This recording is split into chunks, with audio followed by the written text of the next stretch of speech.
Well, hi class, can you believe it? We're already into week 4. In fact, the next 2 weeks we'll spend focusing on one of the 2 big speech assignments you'll do this semester, and that's the informative speech. I've got a few things to say about that assignment as far as previewing the module, but before I do that, just a quick recap of the critic speech. And I thought as a whole, as a class, you did really well on that assignment. And realize too, with the critic speech assignment, what I'm really after with that assignment is to teach everyone how to put together a speech outline. And I thought as a whole, you guys did a really good job with your outlines. And it's just a matter of understanding the components that are required in a speech outline, and then following the sample outlines, using those as a guide to put your outline together. And once you all figured that out, then the outlines were really, really good. So nice job as a whole with structuring the outlines. In terms of the presentations, and I'm about 1/3 of the way through. I just started grading those today. It'll take me until Wednesday to probably finish up grading all of the videos for the critic speech. But what I've seen so far has been pretty good. A couple things to work on. One, and this is real important when it comes to public speaking and when you're recording your speeches and you're doing your speeches remotely. You want to make sure that you always begin your speech with the set attention getter.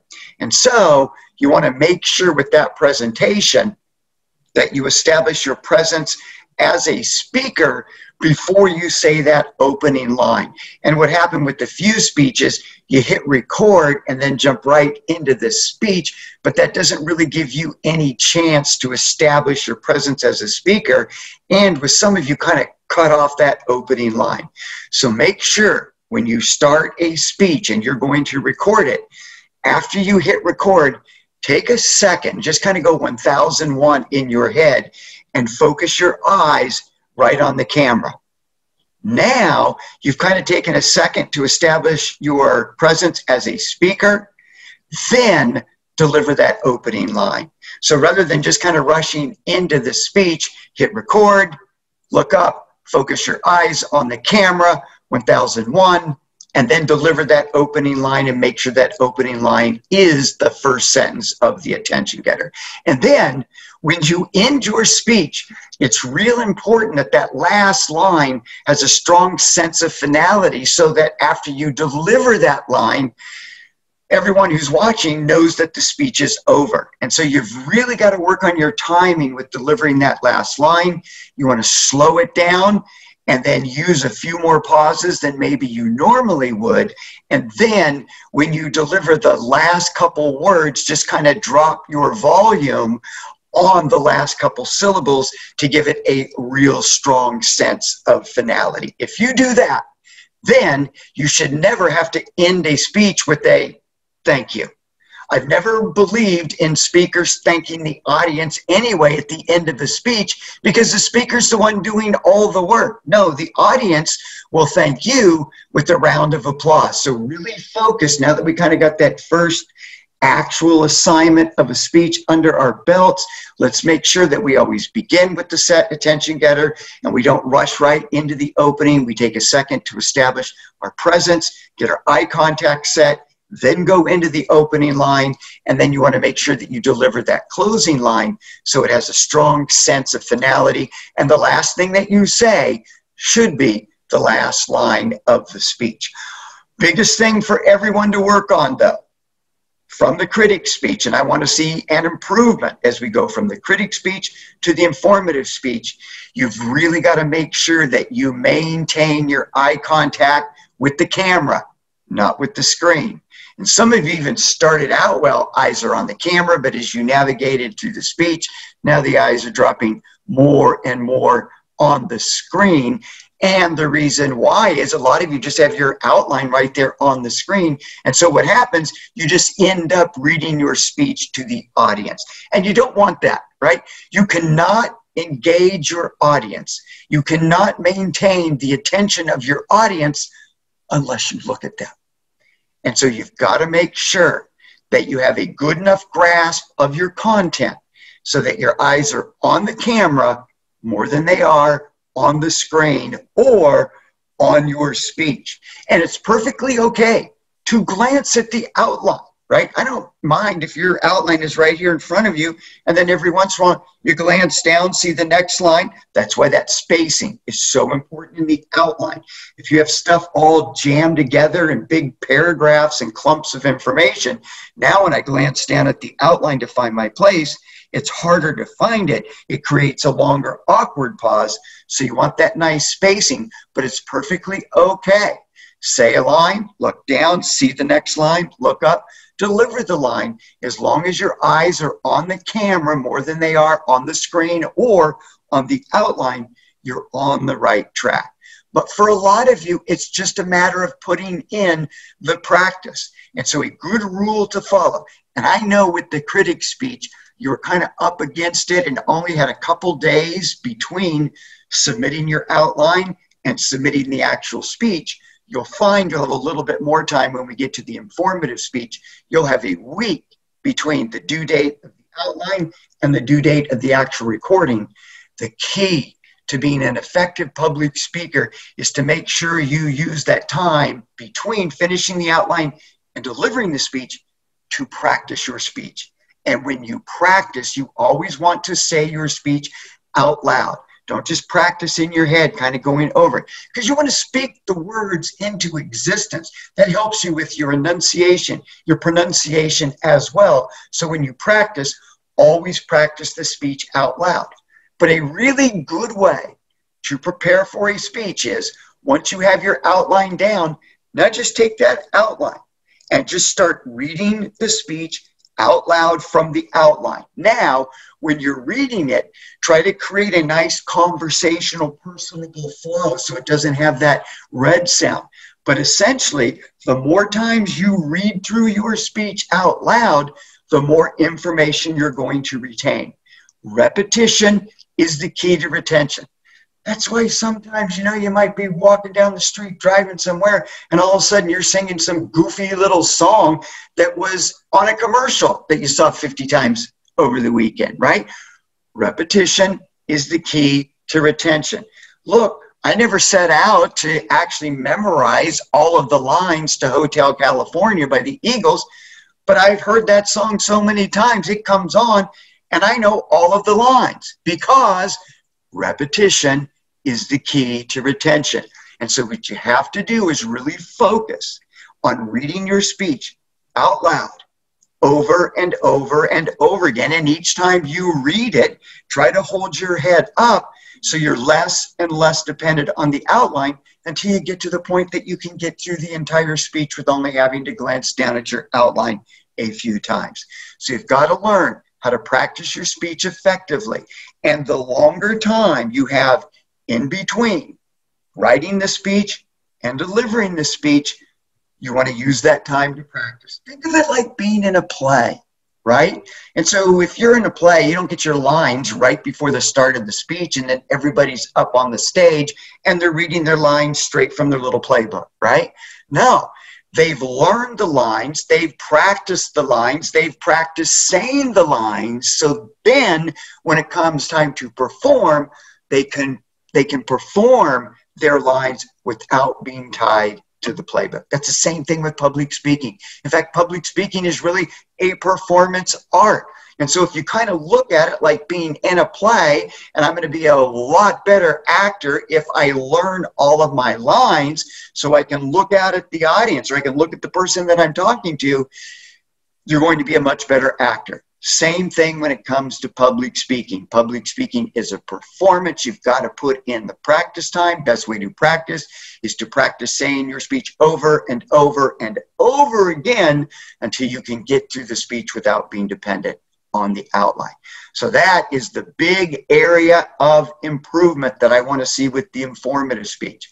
In fact, in order to get an A in this class on both the informative speech and the persuasive speech, your eyes have to be on the camera at least half the time.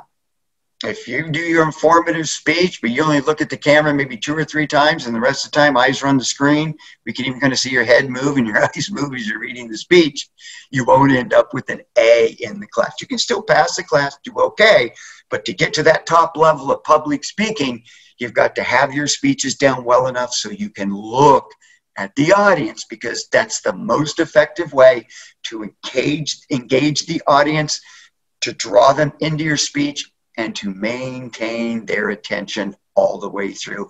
Eye contact is one of the most important aspects of public speaking, but to do that well, you have to have your speech down.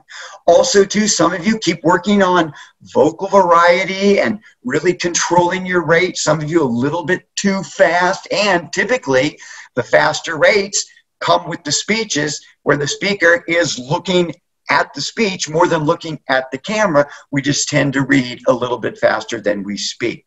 So we want to make sure we control that rate.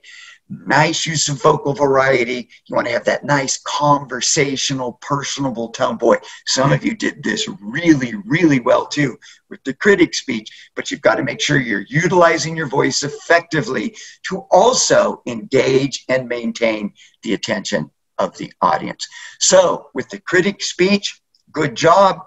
Outlines really look solid in terms of the delivery. We're getting there. And I didn't expect you to be perfect with the critic speech, right?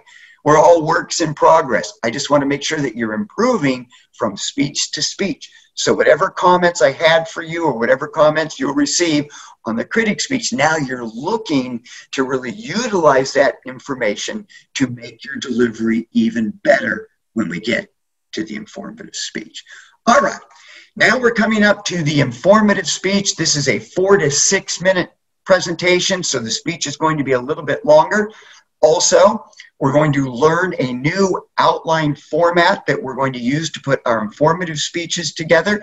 And overall, it's pretty similar to the outline format for the critic speech. You'll have an introduction, a body, and a conclusion. But we're just going to add a couple more layers to the outline structure. For example, we're going to add a 5th component called the significant step to the introduction. And in the body of this speech, you'll be required to have 3 main points instead of 2. And because you're coming up with your topics for the informative speech, you get to pick your main points that you'll utilize in the body of the speech. So you'll also find, as we navigate through the class, you're going to have more and more freedom to talk about what you want to talk about. I just really believe as an instructor that students will be better speakers if they're talking about stuff that either they're interested in learning more about, or if they're talking about a subject they're already pretty comfortable with that. So I'm really trying to give you lots of freedom when it comes to selecting your topics for the informative speech. And then the last thing that I want to say about the informative speech, and I'm going to have another instructional video that I'll post on either tomorrow, Wednesday or Thursday, where I get into how to plug the sources of evidence into the speech. That's another new thing we're going to learn with the informative speech. We're going to learn how do we incorporate research and evidence into the presentation. Because with public speaking, it's quite a bit different than submitting a paper where you have footnotes and a works cited page, right? You don't end your speech and they go, oh, here's my works cited, here's where I got the information.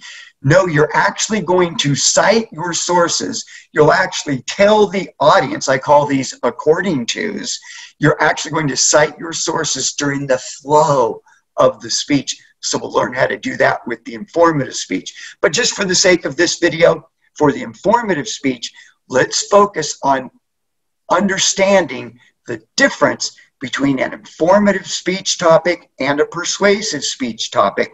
And kind of one of the best ways to come up with a good topic for an informative speech is to when you're thinking about informative topics, just start by thinking of a noun.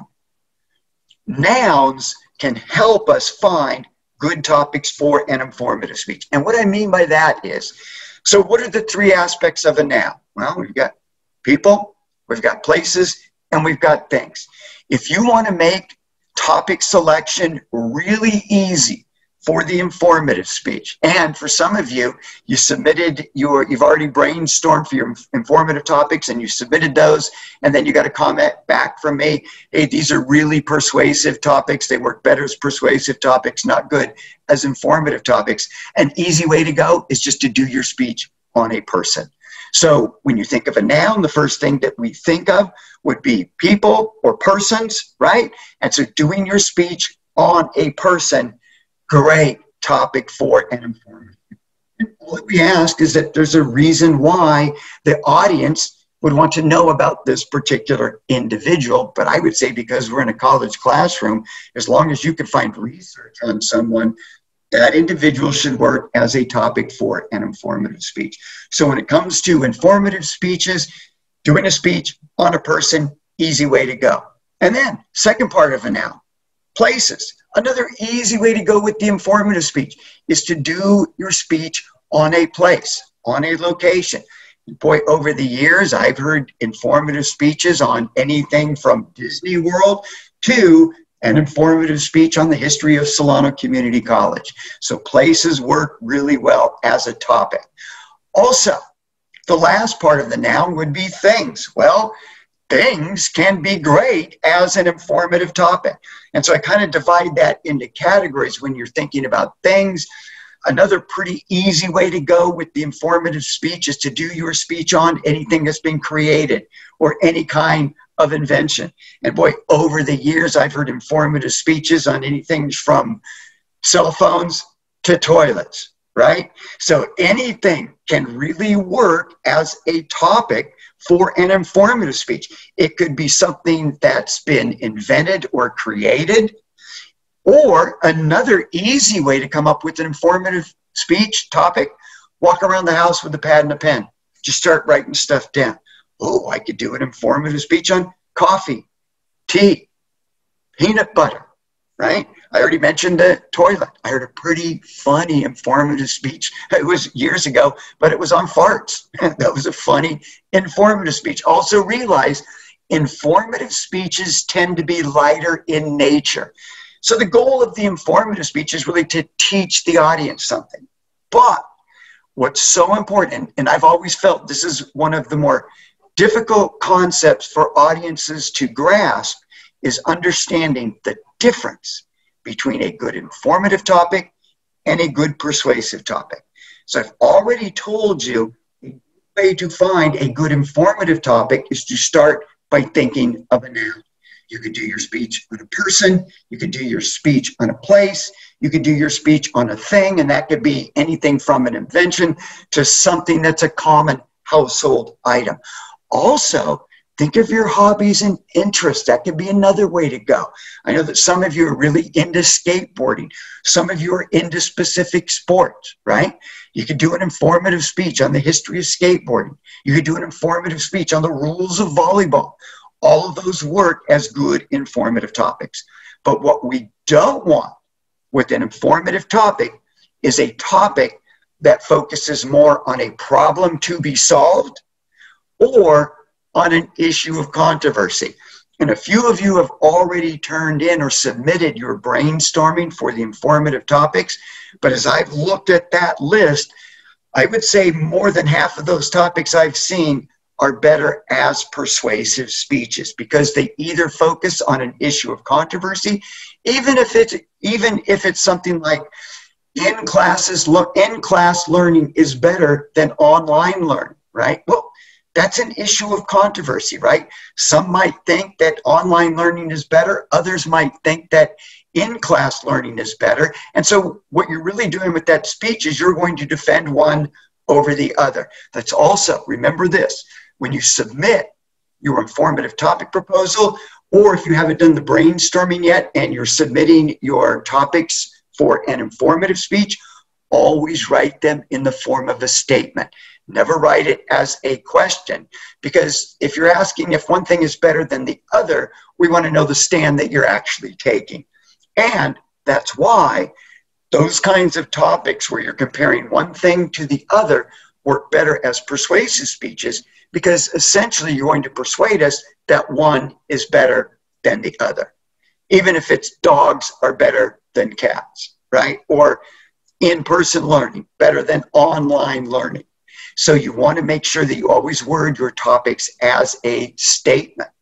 And any topic that compares one thing to the other, save that for the persuasive speech. So when it comes to understanding good informative topics, use the process of elimination. So once you come up with your idea for a topic, ask yourself, okay, what would be the information that I would share? And if most of that information focuses on a particular problem, for example, some of you listed climate change as a topic for an informative speech. No, that's better as a persuasive speech, because the point of that speech is to tell us that there are consequences if we don't take care of our climate. There are bad things that will happen if we don't take care of our climate. Therefore, we need to take action to better care for the climate. That's a persuasive speech. You're trying to persuade me to take action to solve a particular problem.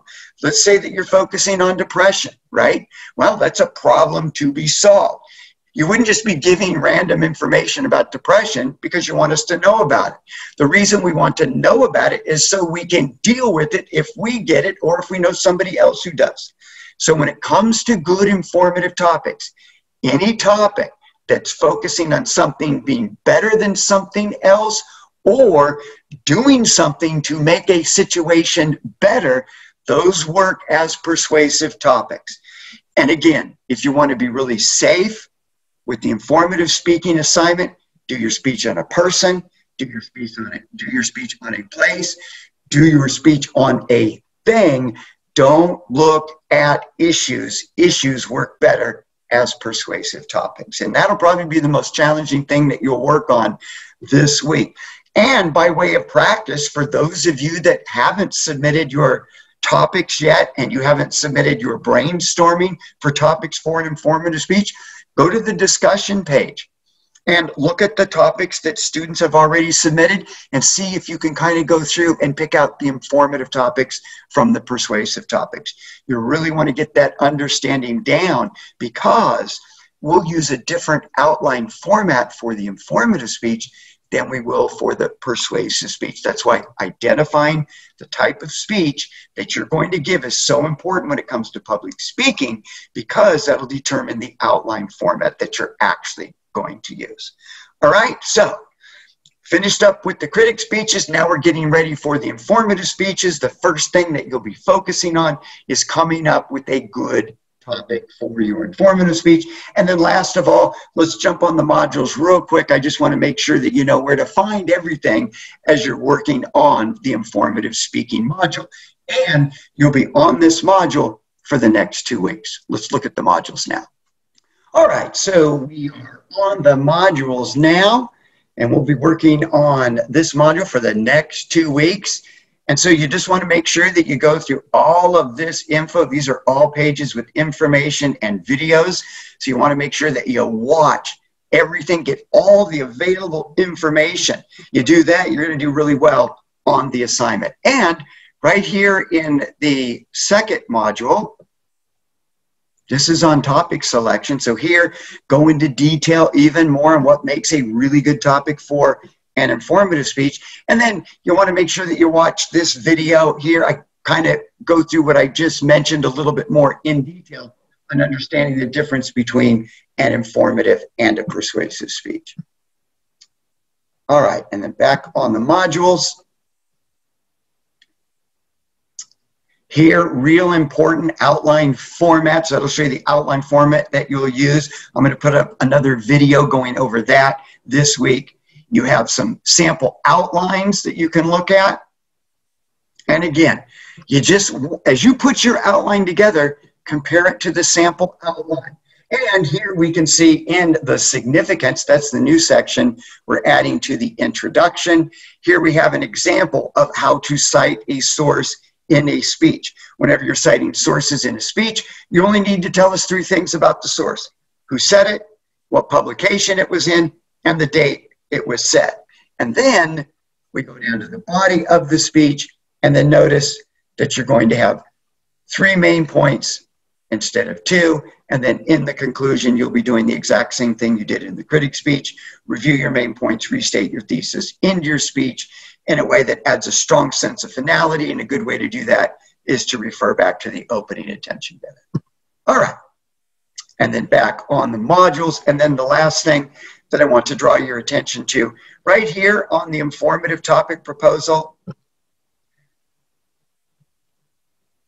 this video right here, I really go into detail, even more so than I've mentioned, on understanding the difference between informative topics. And you'll also find when we get to the persuasive speeches, there's two different kinds of persuasive speeches, a behavioral persuasive speech and attitudinal persuasive speech. I go into detail on that here as well. So that's in the module for the informative topic proposal. You might want to take a look at that before you get ready to submit your topic. All right, I'll have a little bit more info for you a little bit later in the week, especially on the specific outline structure for the informative speech and how to cite sources in an actual speech. All right, have a good week. The speech is going to be a little bit more challenging, but based on what I saw for the critic speech performances, you guys are up for the task. You are ready to go.